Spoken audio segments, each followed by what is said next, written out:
Friends, welcome to our channel ABC math. मैं हूं पिंटू। तो दोस्तों, आज हम लोग क्लास 10 एनसीईआरटी गणित का प्रश्नावली 5.3 में क्वेश्चन नंबर 7 को सॉल्व करने वाले हैं। जैसा कि क्वेश्चन हमारे सामने आ चुका है, उस एपी के प्रथम 22 पदों का योग ज्ञात कीजिए, जिसमें डी बराबर 7 और 22वां पद 149 दिया है। इस प्रकार से दोस्तों दे दिया, यानी टोटल 22 पद है एक एपी में, और एपी का जो है योग हमको ज्ञात करना है, और 22वां पद आपको दिया हुआ है 149, और जो सार अंतर है डी वो आपको 7 दिया है। तो जो हमको पहले दिया है वो हम नोट कर लेते हैं दोस्तों। तो लिखेंगे दिया है, यहाँ पे डी बराबर 7 दिया है इस प्रकार से, और ए 22 बराबर आपको दिया है 149 इस प्रकार से दिया है।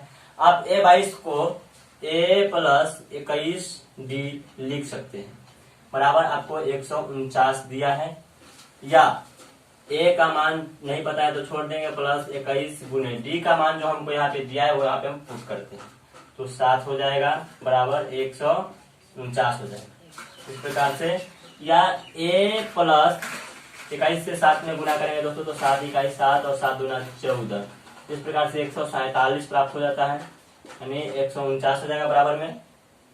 अब ये 147 बराबर के इस तरफ प्लस में है, तो बराबर के उस साइड इसको हम ट्रांसफर करेंगे तो ये माइनस में हो जाएगा, यानी ए बराबर जो हमको हो जाएगा वो आपको 149 घटाओ 147 इस प्रकार से हो जाएगा, यानी घटाने के बाद हमको 2 प्राप्त होगा, या ए बराबर आपको यहाँ पे हम 2 लिख देते हैं। इस प्रकार से हमको प्रथम पद हमको यहाँ पे प्राप्त हो गया 2, और सार अंतर डी आपको 7 प्राप्त है, और टोटल 22 पदों का योग ज्ञात करना है, यानी यहाँ पे आपको n बराबर भी आपको 22 दे दिया हुआ है इस प्रकार से। तो चलिए हम यहाँ पे सॉल्व करते हैं, एस का मान ज्ञात करते हैं, यानी कुल योग। तो लिखेंगे एस एन बराबर n/2 into 2a plus n-1 into D होता है, या एक और फॉर्मूला होता है n/2 into a plus l।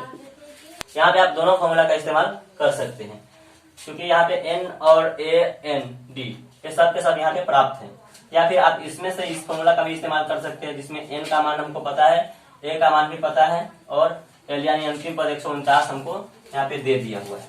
इस प्रकार से हम इसका इस्तेमाल कर सकते हैं।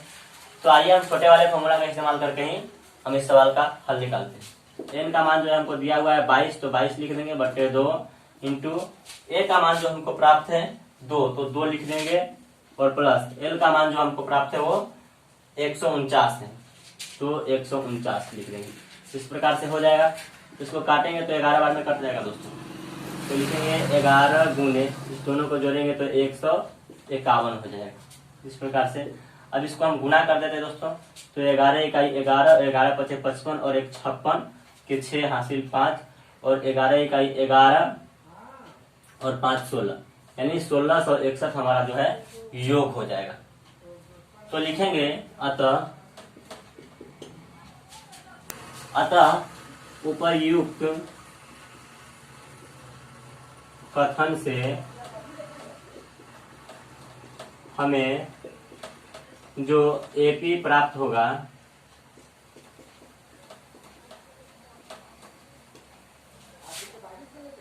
उसका योग 1661 होगा। तो दोस्तों यही हमारा आंसर हो जाएगा। जैसा कि अगला क्वेश्चन हमारे सामने आ चुका है, उस एपी के प्रथम 51 पदों का योग ज्ञात कीजिए, जिसके दूसरे और तीसरे पद क्रमशः 14 और 18 है। इस प्रकार से हमको दिया हुआ है। तो पहले हम नोट करते हैं कि क्या हमको दिया है। तो लिखेंगे कि दिया है,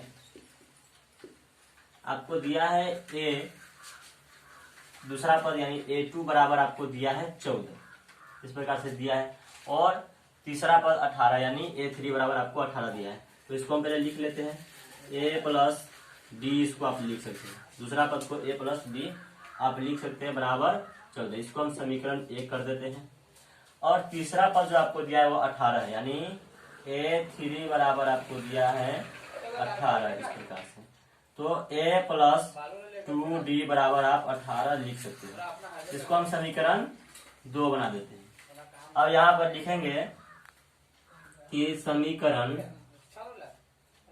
2 घटाव 1 करने पर, समीकरण 2 में से 1 को हम यहाँ पे घटाते हैं। तो जो समीकरण 2 है वो पहले नोट कर लेते हैं। a + 2d बराबर 18 है और समीकरण 1 जो है a + d बराबर 14 है, यानी a + d बराबर आपको 14 है। इस प्रकार से, क्योंकि आपको सबको पता है कि घटाव में चिन्ह जो है चेंज हो जाता है, तो चिन्ह जो है यहाँ पे चेंज कर दिया। अब a में से 1 घटेगा तो 0 हो जाएगा और 2d में से 1d घटेगा तो d हो जाएगा बराबर 18 में से 14 घटाने पर 4 प्राप्त होगा। इस प्रकार से हमें d का मान 4 प्राप्त हो जाता है। अब d का मान हम किसी भी समीकरण में पुट कर देंगे तो हमें a का मान प्राप्त हो जाएगा। तो लिखेंगे d का मान समीकरण 1 में रखने पर, समीकरण 1 में रखने पर, तो d का मान हम समीकरण 1 में रखते हैं। तो समीकरण 1 जो है पहले नोट कर देते हैं, a + d बराबर 14, a + d बराबर 14।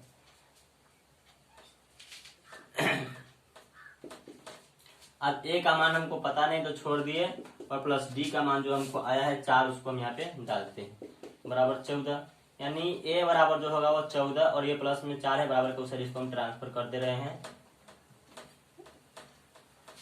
और ये 4 प्लस में है तो बराबर के उस इसको हम ट्रांसफर कर रहे हैं तो माइनस में हो जाएगा, यानी 10 प्राप्त हो जाएगा। यानी a का मान जो हमको होगा वो आपको 10 प्राप्त हो जाएगा। तो हमको ज्ञात क्या करना है दोस्तों, तो कह रहा है कि प्रथम 51 पदों का योग हमको यहाँ पे ज्ञात करना है।